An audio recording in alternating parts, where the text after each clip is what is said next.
हिमाचल प्रदेश में कांग्रेस पार्टी की अंदरूनी कलह को सुलझाने में कांग्रेस व्यस्त है। तीन दिग्गज नेता भूपेंद्र हुड्डा, डीके शिव कुमार, भूपेश बघेल भी पहुंच गए हैं, हिमाचल के मसले को हल करने में लगे हैं। सवाल यह है कि क्या अब हिमाचल प्रदेश में खेला बाकी है या फिर कांग्रेस के दिग्गजों ने सब कुछ सेट कर दिया है। अब दिन भर कांग्रेस में शिमला समझौता चलता रहा। वीरभद्र सिंह की पत्नी प्रतिभा सिंह बेटे विक्रमादित्य को मनाने के लिए ऑब्जर्वर्स जुटे रहे। आखिरकार प्रतिभा सिंह ने कहा कि अब सारे मतभेद सुलझ गए हैं और वो लोकसभा चुनाव की तैयारी में जुटने जा रहे हैं। लेकिन सवाल ये है कि क्या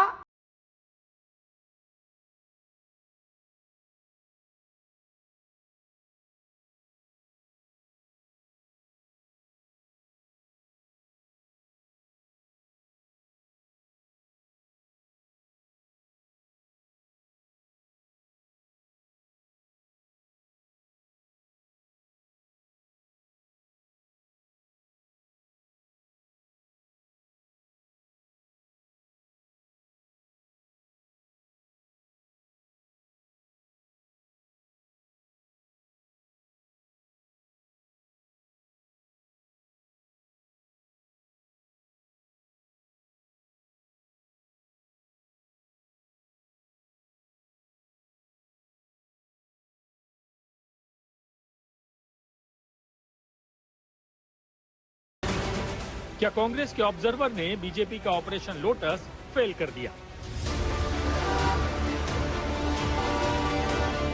करीब 50 घंटे के तूफान के बाद क्या हिमाचल प्रदेश में सब कुछ शांत हो गया है? क्या अब हिमाचल प्रदेश में कांग्रेस की सरकार से खतरा टल गया है?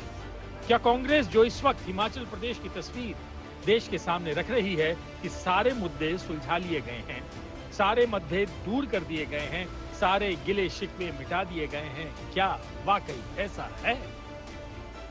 चीफ मिनिस्टर से भी, पीसीसी प्रेसिडेंट से भी, सारे विधायकों से भी अलग अलग बात करी है और एक सहमति बनी है। सब में जो छोटे मोटे मतभेद थे वो दूर किए गए हैं, इन्होंने आपस में दूर कर लिए हैं और ये फैसला किया है आगे से एक होकर लोकसभा का चुनाव लड़ेंगे और पार्टी को यहाँ से जिता के भेजेंगे। इन बातों के साथ साथ ये भी हुआ है कि कोऑर्डिनेशन कमेटी बनाई जाएगी 6 मेंबरों की। उसमें PCC president, chief minister, deputy chief minister व अन्य मेंबरों को जो है दिल्ली से जो अनाउंस किया जाएगा। ये आज फैसला हुआ है, हमने यहाँ पर इस बात का लिया। हिमाचल प्रदेश के राज्यसभा चुनाव में 6 विधायकों की क्रॉस वोटिंग के बाद जो बगावत का ज्वालामुखी फूटा, उसे शांत करने के लिए कांग्रेस पार्टी ने अपने तीन दिग्गजों को हिमाचल प्रदेश भेजा। कर्नाटक से डीके शिव कुमार, हरियाणा से भूपेंद्र सिंह हुड्डा और छत्तीसगढ़ से भूपेश बघेल। एक बार तो लगने लगा था कि हिमाचल में कांग्रेस की सरकार अब बचने वाली नहीं है, लेकिन पहले तो हुकूमत की गद्दी बचाने के लिए बीजेपी के 15 विधायकों का निलंबन किया गया। फिर सारे विधायकों से एक एक करके मुलाकातों का दौर शुरू हुआ। सीएम सुक्खू ने सभी विधायकों को नाश्ते पर बुलाया, लेकिन मंत्री पद से इस्तीफे का ऐलान कर चुके वीरभद्र सिंह के बेटे विक्रमादित्य सिंह फिर भी नहीं पहुंचे। हालांकि सुक्खू को भाई बताते हुए उनकी बातों में थोड़ी नरमी जरूर आई। हमको ये कोई लेना देना नहीं है कि सरकार रहती है कि नहीं रहती है। वो तो मुख्यमंत्री जी हमारे बड़े भाई है, मैं उनका छोटा भाई हूँ, तो अच्छी बात है। तो भाइयों के बीच में दरार कैसे आ गई? नहीं, दरार कोई नहीं है भैया, दरार कोई नहीं है। हम उनका बहुत मान सम्मान करते हैं, हम सबका बहुत मान सम्मान करते हैं और अगर कुछ इश्यूज हमने उठाए हैं तो उनको हमने पार्टी हाईकमान के समक्ष रखा है। लेकिन सवाल यहां तक भी जिंदा था कि हिमाचल प्रदेश में खेला जारी है। कुछ तो है जो कांग्रेस के दिग्गज नेता भी मैनेज नहीं कर पा रहे हैं। आपको बता दें कि स्पीकर कुलदीप सिंह पठानिया ने दल बदल कानून के हवाले से कांग्रेस के 6 विधायकों की सदस्यता खत्म कर दी। चेयरमैन ट्राइब्यूनल वो मुझे फैसला करना था, वो मैंने किया और उसमें मैंने उनको अयोग्य घोषित कर दिया है। This is to be member of the Himachal Pradesh assembly from today itself unless it's order stayed by the high court और द सुप्रीम कोर्ट। 6 विधायकों की सदस्यता खत्म होते ही हलचल शुरू हो गई। सीएम सुक्खू अपने विधायकों के साथ बैठक कर रहे थे। प्रदेश अध्यक्ष प्रतिभा सिंह अपने पार्टी पदाधिकारियों के संग बैठक कर रही थी।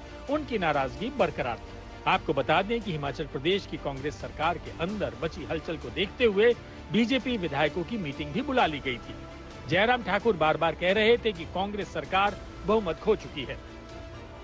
जो भी कर ले, लोगों के नजरों में कांग्रेस गिर गई है, दिल दिमाग से उतर गई है और कांग्रेस पार्टी का भविष्य अब आने वाले समय में कम से कम हिमाचल प्रदेश में नहीं है। ये सरकार कुछ दिनों की मेहमान है। इसके बाद हिमाचल प्रदेश की कांग्रेस अध्यक्ष और वीरभद्र सिंह की पत्नी प्रतिभा सिंह को कांग्रेस के ऑब्जर्वर ने मनाने की भरपूर कोशिश की और पार्टी और सरकार के बीच मतभेद दूर करने और तालमेल बनाने के लिए एक कोऑर्डिनेशन कमेटी बना दी गई। इसमें सीएम के अलावा दिल्ली के एक नेता का नाम होगा। इसके बाद जाकर प्रतिभा सिंह के सुर कुछ बदले हुए नजर आए। पार्टी का अध्यक्ष मुझे बनाया तो मेरा फर्ज बनता है कि हम पार्टी की वर्कर्स की भी बात सुने, उनका दुख दर्द भी जाने और वो सरकार तक पहुंचाएं और सरकार उसका संज्ञान ले और सभी के साथ मिलजुल कर सरकार बनाने का प्रयास होना चाहिए था।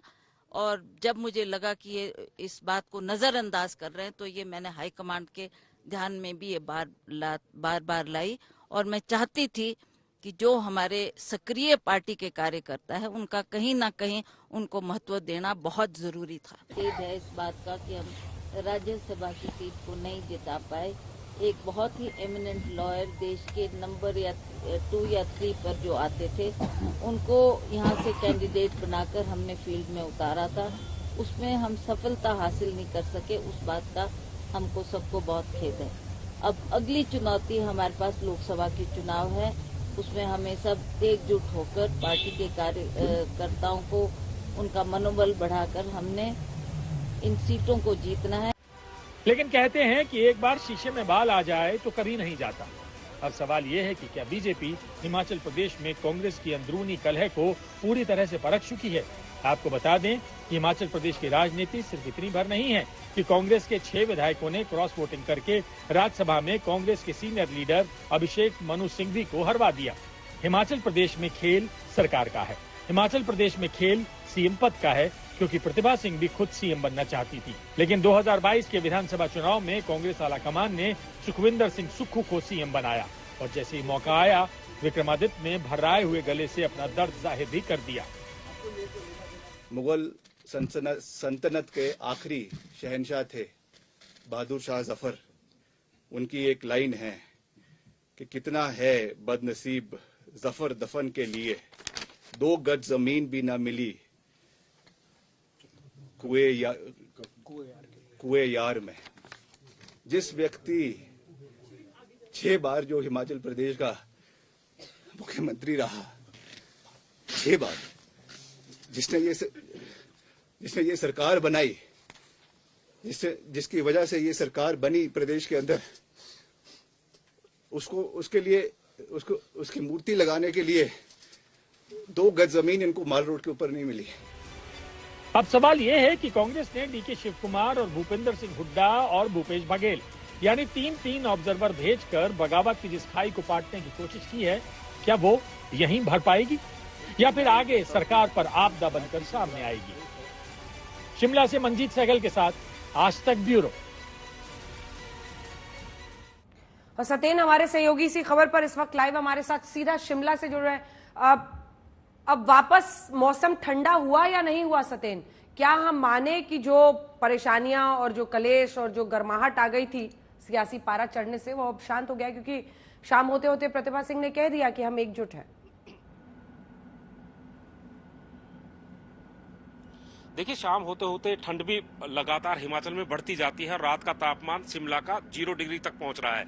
लेकिन सवाल ये है कि अभी जो चिंगारी थी उसे ठंडा कर लिया गया है, लेकिन अंदर अंदर अभी भी सुलग रही है। ऐसा नहीं है कि सब कुछ ठीक हो गया है। सबसे अहम बात यह है कि राज्यसभा चुनाव के बाद जो ये खेला हुआ है और सरकार की किरकिरी हुई है, उसके लिए जो 3 ऑब्जर्वर्स आए थे उन्होंने सीधा सीधा उसका ठीकरा सीएम के सिर पर फोड़ दिया है। आज भरी कॉन्फ्रेंस में डीके शिव कुमार और भूपेंद्र हुड्डा ने कहा कि ये कहीं ना कहीं एक फेलियर था, कि एक हम जीता हुआ चुनाव हार गए और इसकी नैतिक जिम्मेदारी मुख्यमंत्री ले रहे हैं। लेकिन इसके साथ दूसरी बात सुनिए, मुख्यमंत्री को जिम्मेदार ठहराया, लेकिन इनाम के तौर पर यह भी कहा कि 5 साल सुक्खू ही मुख्यमंत्री रहेंगे। दूसरी तरफ उनके बगल में विक्रमादित्य और प्रतिभा सिंह भी बैठे थे जब ये प्रेस कॉन्फ्रेंस चल रही थी। चेहरों के हाव भाव बहुत कुछ कह देते हैं, हालांकि बोला कुछ जाता है, किया कुछ जाता है। फिलहाल फौरी तौर पर ऐसा लग रहा है कि कांग्रेस ने एक संकट के इस बादलों को उड़ा दिया है, लेकिन आने वाले में सब ठीक ठाक रहेगा इसकी गारंटी अभी भी कहीं से मिलती हुई नजर नहीं आ रही है। दूसरी बड़ी डेवलपमेंट ये देखिए, इतना सब कुछ हो जाने के बावजूद भी आज बीजेपी ने एक नोटिस जारी किया है और ये कहा है कि 25 के 25 विधायक शिमला पहुंचे और शिमला शहर को ना छोड़े। तो यानी कि अभी भी ये जो गर्माहट है बनी रहेगी और आज 6 विधायकों को जो है विधानसभा से अयोग्य भी करार दे दिया है। बीजेपी ने अपनी सीएलपी की मीटिंग भी की है और उसमें कानूनी विकल्प तलाशे जा रहे हैं। तो कुल मिलाकर अंजना, ये जो गतिरोध बना हुआ है ये थोड़ी देर के लिए थम गया है ऐसा लग रहा है, लेकिन परमानेंटली खत्म हो गया है ये कहना अभी थोड़ा सा कठिन होगा और मुश्किल होगा। अंजना, तो मुश्किल है कहना कि कांग्रेस ने अपनी सरकार बचा ली है या आने वाले दिनों के लिए मुश्किलें टाल दी है। धन्यवाद आपका सतेन इस तमाम जानकारी के लिए।